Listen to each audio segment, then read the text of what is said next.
Good afternoon. This is Mark at the Wicked Edge Expert Corner Group YouTube channel, and we're BESS testing a knife that we sharpened on a Wicked Edge Model 50, a WE 50 that was accessorized. This is a BESS C. This model reads to 25 gram increments. I have this Zwilling knife that's been sharpened to 3,000 grit and then stropped. And I am going to try to push cut it on that mark.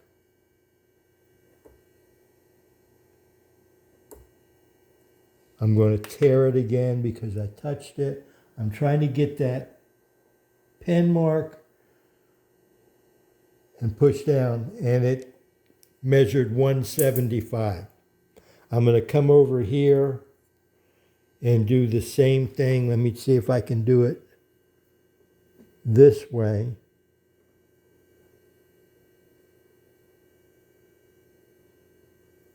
It's already reading 10. Let me do that again.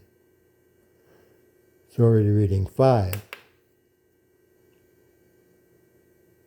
I must be bumping the string. Let me try this again.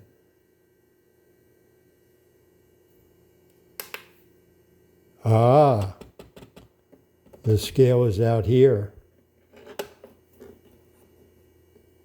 Let me try this again.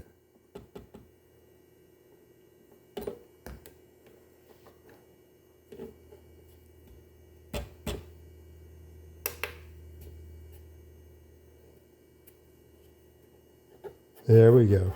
Now it's behaving correctly. Let's try this again.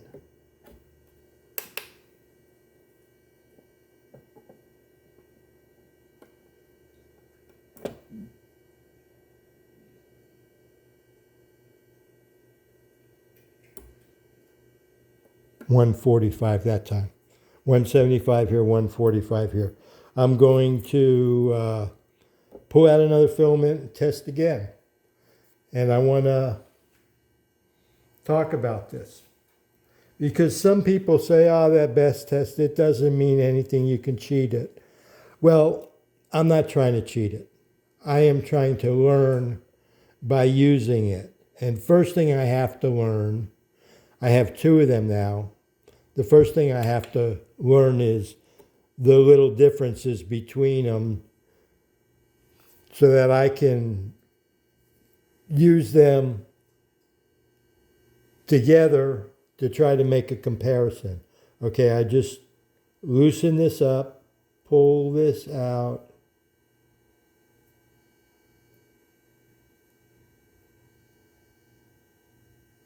and pull just enough out to handle that tag line and pull it tight. And then that goes in there. And we're going to tear it again. I'm going to do it again with the same mark, the same way.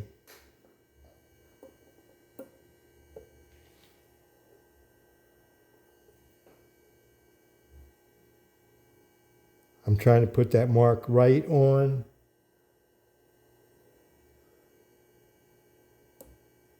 $125. Let me try to put that mark right on.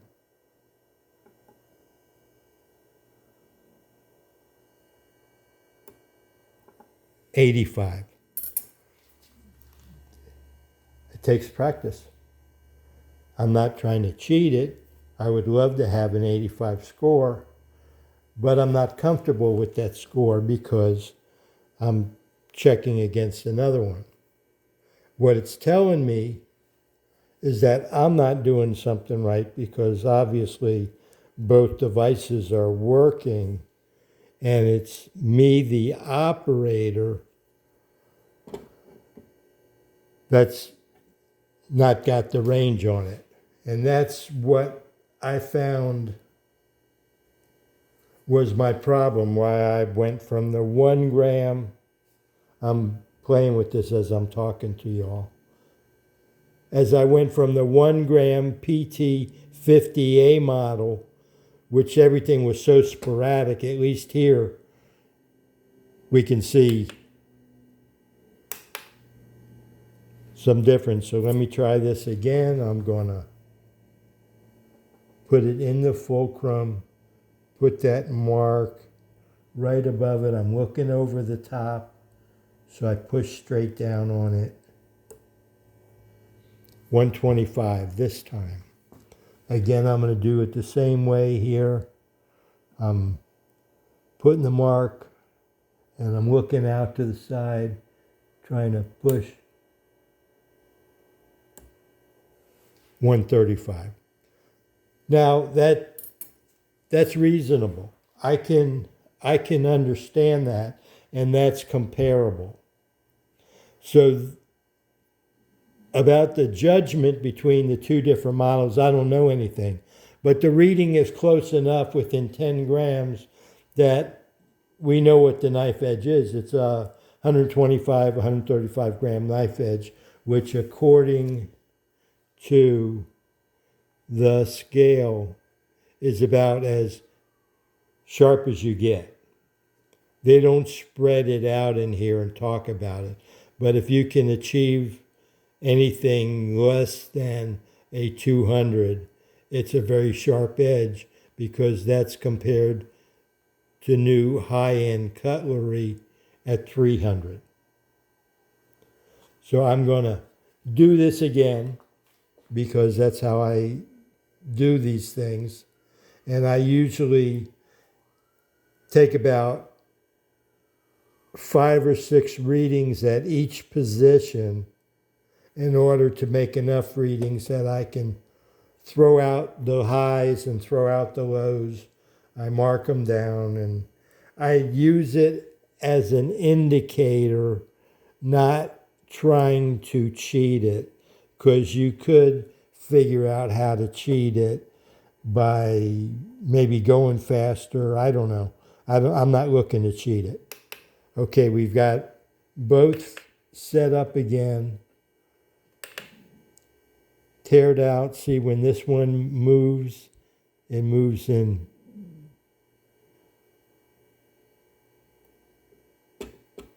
I'm trying to show you in single digits, and I can't get it to read anything other than, oh, because it only reads in 5s. Oh, yeah. Okay, so let's go again.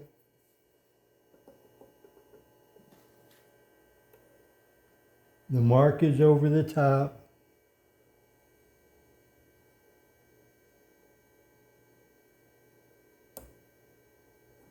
That time it was 200 at the same mark. Before it was 125.